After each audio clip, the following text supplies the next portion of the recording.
Tujuan assembly memberikan gambaran fakta terkait keadaan pasien, rawat penyakit, dan pengobatan serta saat ini ditulis oleh profesi kesehatan dalam 3.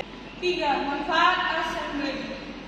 Manfaat assembly adalah meneliti berkas rekam medis dan menyusun berkas rekam medis sebelum disimpan. Seperti yang telah dijelaskan bahwa assembly itu merupakan pengumpulan dan pengurutan dokumen rekam medis. Nah, sebelum kita mengurutkan dokumennya, kita terlebih dahulu akan mempersiapkan yang namanya formulir ketidaklengkapan rekam medis. Kemudian ada kartu kendali assembly. Nah, kedua ini digunakan untuk mendapatkan apakah dokumen tersebut lengkap ataupun tidak. Kemudian yang paling penting ada yang namanya dokumen rekam medis. Nah, penyusunan dokumen rekam medis ini harus berurutan. Nah, di sini kami telah mengurutkannya mulai dari asesmen sampai administrasi. Nah, yang pertama kita buka yaitu tentang asesmen. Berbicara tentang asesmen, di asesmen ini berbicara tentang identitas si pasien. Kemudian ada catatan pasien. Nah, ini merupakan rekam medis 03 yang berkaitan tentang kebutuhan edukasi pasien dan keluarga. Kemudian ada yang namanya diagnostik. Ini berbicara tentang catatan observasi perawat. Yang berikutnya adalah ada persetujuan. Nah, ini berkaitan tentang tindakan atau hasil laboratorium nanti. Kemudian ada tindakan penolakan. Tindakan misalnya ini dilaksanakan yang namanya operasi tetapi keluarga tidak meng-ACC-kan yang namanya operasi, maka ada formulir penolakan tindakan. Kemudian ada observasi. Nah, ini berkaitan tentang checklist kesiapan anestesi. Yang berikutnya adalah resum. Nah, ini berbicara tentang ringkasan pasien keluar si pasien.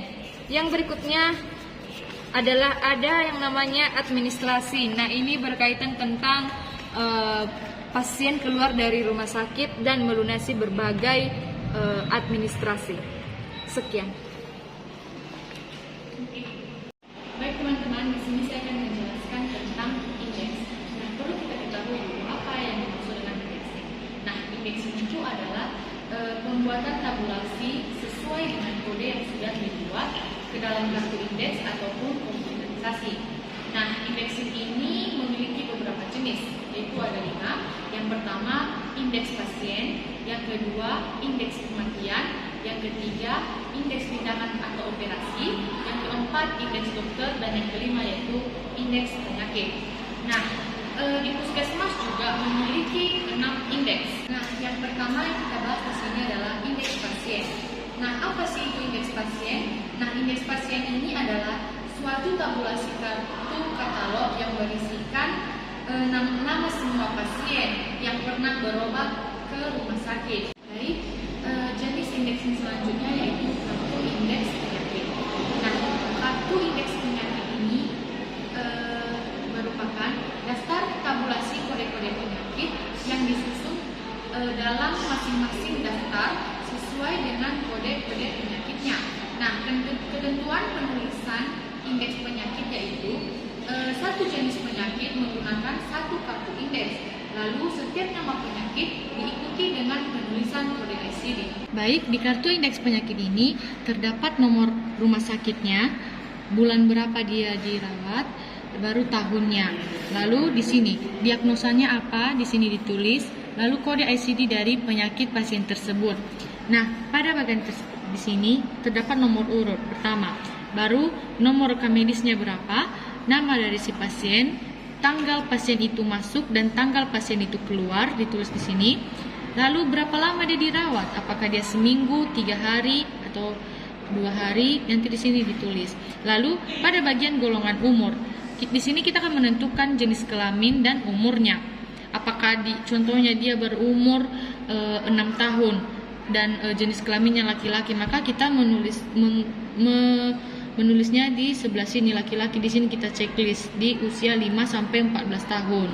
Lalu di sini jenis kunjungannya, apakah dia pasien baru ataupun pasien lama, di sini ditulis. Lalu apa diagnosa komplikasi dari pasien tersebut. Baru di sini ditulis kode ICD dan diagnosa komplikasinya. Baru di kolom di sini terdapat dokter yang menangani dari pasien tersebut. Lalu di sini kelasnya, apakah dia 1A, 1B, 2A atau 2B. Lalu di sini terdapat cara pasien itu keluar, apakah dia dipulangkan atau pulang terpaksa, melarikan diri, dirujuk ataupun di alih rawat. Lalu jika dia meninggal, dia berumur 48 tahun ke atas atau 48 tahun di bawah. Di sini nanti di checklist. Indeks selanjutnya yaitu indeks tindakan atau operasi. Nah, indeks tindakan atau operasi ini yaitu indeks tentang tindakan medis yang diberikan kepada pasien yang disusun ke dalam daftar tabulasi indeks sesuai dengan masing-masing kode tindakan medisnya. Nah, di bagian kartu indeks tindakan atau operasi terdapat ini yang pertama, operasi. Apakah jenis operasinya? Jika dia usus buntu, maka di sini dibuat operasi usus buntu.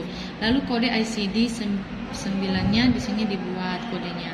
Lalu di sini dibuat nomor rekam medis dari pasien tersebut. Lalu jenis kelaminnya, apakah ada laki-laki ataupun perempuan, di sini di checklist. Lalu bagian kelompok umur, jika dia kurang dari 2 hari atau masih bayi, di sini di checklist. Dan jika dia contohnya berusia 4 tahun, maka dia di checklist di golongan usia 1 sampai 4. Lalu di sini kita buat ruang atau ruangan atau bangsal. Jika dia ruangan, contohnya dia berada di ruangan mawar, maka di sini ditulis ruangannya MWR. Lalu tanggal. Nah, di bagian tanggal ini, tanggal berapa dia masuk di sini dibuat, tanggal berapa dia opname di sini dibuat, dan tanggal berapa dia keluar di sini dibuat. Lalu berapa lama pasien itu dirawat? Nah, di sini dibuat berapa lama pasien itu, contohnya dia seminggu 3 hari di sini. Lalu dia ada operasi lain selain usus buntu, ditulis di sini. Lalu jika dia memiliki diagnosa utama, maka di sini dibuat. Dan jika dia juga memiliki diagnosa lain, di sini dibuat. Lalu di bagian dokter, siapa dokter yang melakukan operasi pada pasien tersebut, di sini diisi. Lalu asal pasien itu dari mana dan keterangan. Baik, jenis indeks selanjutnya yaitu indeks kematian. Nah, indeks kematian itu yaitu indeks tentang sebab kematian penyakit tertentu sebagai hasil pelayanan pasien di rawat jalan, gawat darurat, atau rawat inap. Nah, indeks ini terdapat dipisahkan antara indeks kematian dengan rawat jalan dan rawat inap. 3. Nah, di bagian indeks kematian berisi nomor rekam medisnya, lalu tanggal dari kematian pasien tersebut, nomor rekam medis, nama dari si pasien, alamat pasien tersebut, golongan umur dari pasien, apakah dia itu laki-laki atau perempuan, dan umurnya berapa, contohnya umurnya 20 tahun dengan jenis kelamin perempuan, maka di sini di checklist di golongan umur 19 sampai 45 tahun. Lalu tanggal masuknya, tanggal pasien tersebut masuk tanggal berapa, lalu meninggal pada jam berapa, dan umurnya berapa. Lalu di sini terdapat diagnosa dari pasien tersebut, diagnosa dari penyakitnya. Baru apa penyebab kematian dari pasien tersebut?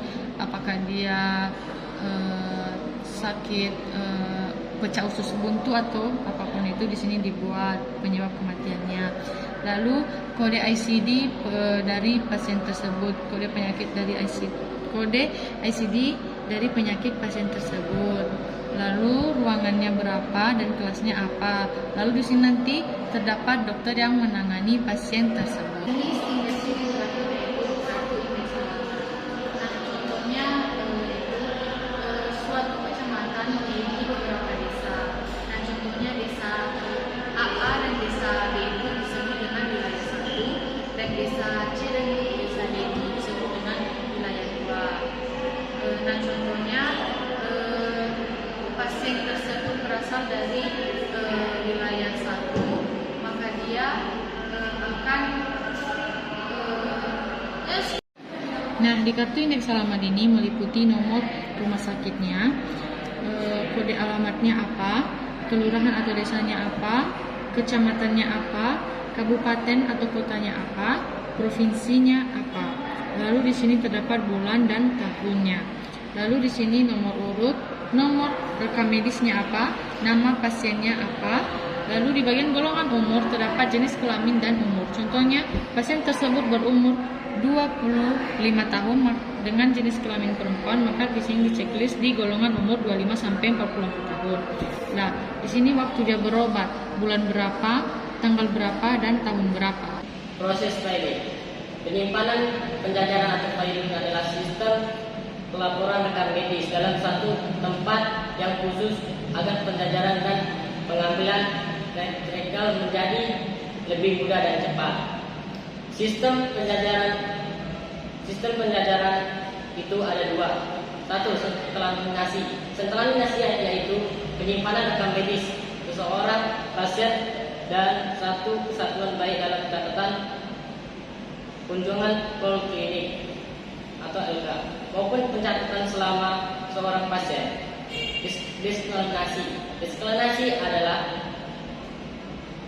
adalah penyimpanan antara berkas rekam medis maupun rekam medis antara berkas rekam medis rawat jalan dan rawat inap. Bentuk penyimpanan ada dua, yaitu alfabetis. Alfabetis adalah penyimpanan rekam medis berdasarkan abjad dari nama-nama pasien. Nomor, sistem penyimpanan rekam medis berdasarkan nomor rekam medis yang diberikan kepada setiap pasien. Baik, di sini kami akan menjelaskan mengenai retensi atau pengusutan, yang dimana mengurangi jumlah rekam medis yang ada di rak aktif dengan memilah yang inaktif, memindahkannya ke rak penyimpanan rekam medis inaktif, menilai, lalu memusnahkan yang tidak bernilai guna sebagai aturan yang berlaku. Adapun beberapa dokumen rekam medis yang tidak bisa sembarangan dimusnahkan yaitu yang pertama, ringkasan masuk keluar, resum, lembar operasi, identifikasi bayi, lembar persetujuan, lembar kematian, atau laporan sebab kematian biasanya sudah menyatu pada ringkasan masuk dan keluar. Berkas rekam medis sangat banyak jumlahnya, sehingga tidak mudah memusnahkan ataupun tidak sembarangan dimusnahkan. Apa sih guna rekam medis? Para ahli memindikkannya dengan sebutan ALFED. Yang pertama A, administrasi, L, legal, R, finansial, R, riset, E, edukasi, dan terakhir yaitu D, dokumentasi. Jadi, salah satu fungsi rekam medis adalah fungsi legal atau fungsi hukum, sehingga tidak semudah itu kita memusnahkan berkas-berkas rekam medis yang ada. Terima kasih. di sini pun ada peraturan Menkes 269 Strik Menkes Strik per Strik 3 Strik 2008 dalam bab 4 pasal 8 mengatur bahwa yang pertama itu rekam medis pasien rawat inap di rumah sakit wajib disimpan sekurang-kurangnya untuk waktu 5 tahun terhitung dari tanggal terakhir pasien berobat atau dipulangkan. Dan yang kedua itu setelah batas waktu 5 tahun sebagaimana dimaksud pada ayat 1 dilampaui, rekam medis dapat dimusnahkan kecuali ringkasan pulang dan persetujuan tindakan medis. Dan yang ketiga itu ringkasan pulang dan persetujuan tindakan medis sebagaimana dimaksud pada ayat 2 hanya disimpan untuk jangka waktu 10 tahun terhitung dari tanggal dibuatnya ringkasan tersebut. Dan di sini adapun dalam pasal 9 menyatakan bahwa rekam medis pada sarana pelayanan kesehatan non rumah sakit wajib disimpan sekurang-kurangnya untuk jangka waktu 2 tahun